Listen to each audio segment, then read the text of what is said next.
You hear about the guy who killed his childhood friend because he was trying to summon Bigfoot. What? Summon Bigfoot how? Like going into the woods and making a mating call? Like, they make it sound like he was using a Ouija board. Oh my god, wait, yeah, this just happened.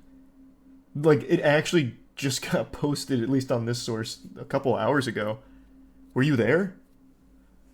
Do you see it happen? We got boots on the ground here for the reporting. I appreciate Synergizer. I hate what Epic Games has done with Rocket League. Absolutely hate it. Here, let me do this source. Overall, I like Epic Games. I think usually they're on a decent path. I don't like Epic Games Launcher at all, but I hate how they've been handling Rocket League. Oklahoma fisherman who thought friend was trying to feed him to Bigfoot convicted of murder. Well, this is a little different. You made it sound like he was treating Bigfoot like it was a devil that he had to draw a pentagram on the floor for. A man who claimed he killed his friend because he believed the victim was summoning Bigfoot was convicted of murder. Never mind. It's actually the first sentence. I see where you got it from now. Larry Doyle Sanders was found guilty by an Oklahoma judge on April 17th. Jimmy Knighton was strangled to death in July 2022 while out fishing with Sanders. After waiving a right to jury trial, Sanders' attorney reportedly claimed that his client had acted in self-defense. What a fucking crazy claim. This sounds like the scene out of Lord of the Rings, where Smeagol strangles his friend for the ring. They were out fishing and he fucking strangled him to death? The Oklahoma reported that Sanders claimed during testimony that while out noodling with Knighton, that's when you, if I remember correctly, that's when you like bare hand fishes, right? You put your whole arm into a fish's mouth and yank him up, right? He had seen 3 Sasquatch-looking figures by the river. Witnesses for the prosecution testified that Sanders said he believed Knighton was trying to kill him and send his body down the river as a sacrifice to Bigfoot. The paper reported that a forensic psychiatrist testified that Sanders was suffering from methamphetamine-induced psychosis and believed he was defending himself. Okay, he was on meth. That changes everything. That makes a lot more sense now. Knighton died following a fight during which Sanders put him in a chokehold. Jimmy truly enjoyed anything and everything outdoors. He loved to fish, hunt game, ride four-wheelers, and most of all, drink his beer around a big bonfire. Jimmy never met a stranger and would give anyone the shirt off his back. That's fucking sad. What an awful way to go. Getting strangled to death because your friend on meth thought you were trying to feed him to 3 big feet down the river. See, the British are using Axe body spray to make their rams more docile. Oh my god, fucking, what? What? Wait, this price is outrageous. The normal offer is $12.50 a week to read some dog shit Wall Street Journal articles. Yeah, let me get my wallet out. That's crazy.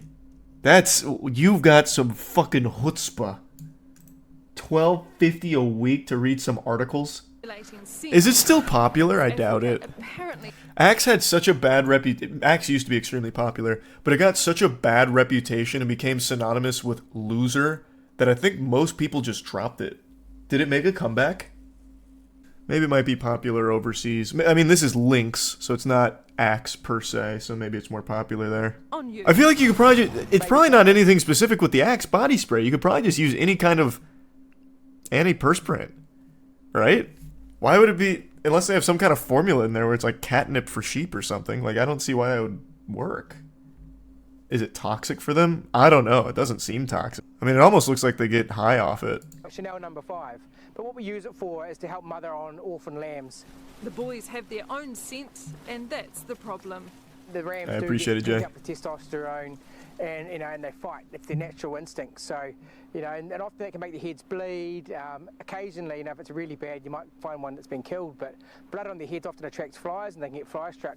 Could this $6 can be the answer to protecting these $15,000 animals? Whoa! I don't think so. The rams are built for testosterone. They're built to fight. It's survival of the fittest. A little bit. I mean, he's fucking encouraging him. Man's got his own, like, ram fight club there. He's hyping him up. They're 15 grand? No, there's no way, right? There's no fucking way. Llamas are 20K. What the fuck are you tell me these barnyard animals are that much? I thought they were cheap. Like, isn't a goat only like $500 or something? Shows how much I know about barnyard animals, I guess, but I thought they were cheap. Let me see.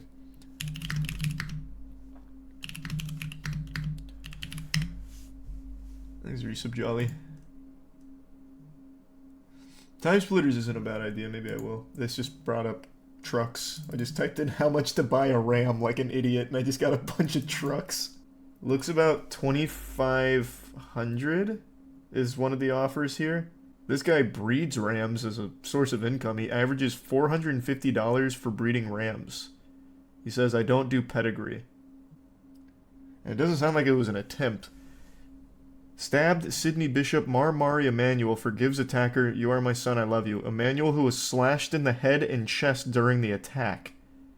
That's definitely not an attempt. That was... I mean, it wasn't... It started as an attempt, but it was successful. Like, successfully completed. It sounds like they did get stabbed. And he's just letting bygones be bygones on that. He said, I'm doing fine, recovering quickly. Show the video. Brother, I can't show him getting stabbed. Though this chiropractics video is also pretty extreme. Man's getting a ring dinger. Never mind. Pseudo ring dinger. Reminds me of that Pope who got shot in an assassination attempt, and when he recovered, he visited the assassin in jail and forgave him. That's gotta be so frustrating for the assassin. What a fucking power move, though. Probably didn't actually forgive him, he just knew that'd just make him mad. Hey, look. Your aim's dog shit. I forgive you for that. Tier 1 pseudo. Bronze aim GG. Yeah, man, just gives him like a subscription to Kovacs. Brush up while you're in here, bub. Favorite GameCube game, Luigi's Mansion. I haven't looked too deep into the Lexi Bonner situation, but I keep seeing people say that she took her own life or something, so it sounds horrible, but then there's other people that say that people were just making that up. It seems very all over the place, but regardless, it's a very odd thing from what I've been loosely made aware of. Yep, I know Fallout just got that Season 2 renewal. It's good news. Look at the Chick-fil-A sauce grill video talking about the new Meat Canyon. It's a banger. Thoughts on Sony wanting to buy Paramount? Is that something they're trying to do? Sony in talks with Team Apollo to bid for Paramount. Sony Pictures Entertainment is in talks to join Apollo Global Management in its $26 billion bid for Paramount Global, a partnership that would boost the private equity firm's efforts to wrangle the prize. While the talks are preliminary, the two sides have been hashing out the contours of a deal that would have the Culver City-based Sony film and television studio take the lead in the partnership. If a deal were consummated, Sony would control a significant majority stake in Paramount, according to two people familiar with the discussions but who were not authorized to speak publicly. Sony and Apollo haven't formally made a bid for Paramount. Instead, they're on the sidelines during an exclusive 30-day negotiation period that Paramount's independent board of directors has extended to entrepreneur David Ellison, who heads Skydance, the producer of Top Gun Maverick. Huh. That would be interesting. That would be a lot. There's a new M. Night Shyamalan movie. It's called Trap. Looks good, but will most likely flop. M. Night Shyamalan ain't made nothing but flops for the last couple of years. The best thing he's made is the movie about the beach that makes you old. And that's only because it was so silly. Like, conceptually. Thanks, membership traffic. He had that other one a couple years ago. Cabin. Super Scary Cabin. The one with Dave Bautista. What was the name of that one? Man, that movie was a stinker. Aaron and I saw that on release day. It wasn't even, like, entertainingly Shyamalan stinky. That was good. It's always surprising me that people like Knock at the Cabin. What's its score? Like, what do the critics think of that? I'm curious. I thought it was terrible. It's got a 63 on Rotten Tomatoes. That is an affront.